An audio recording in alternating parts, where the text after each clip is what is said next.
Ετούτο το τοπίο είναι σκληρός από τη σιωπή. Σπίγγει στο κόρπο του τα πυρωμένα του λιθάρια. Σπίγγει τα δόντια και ο ίσχυτος της μάδας είναι σίδερο. Οι άλλοι μας άφησαν από καιρό κάτω από τις πέτρες με τους σκισμένους του κάδισο και με τον άνθρωπο τους γραμμένους στη θεσμένη πόρτα.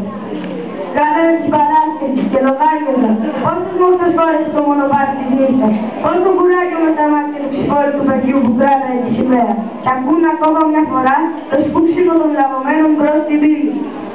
Το πρωί διασχίζαμε τους δρόμους με τα σχολικά μας βιβλία. Στη νύχτα συνεχίζαμε τη ζωή της ημέρας, φυλάγοντας τον ήλιο.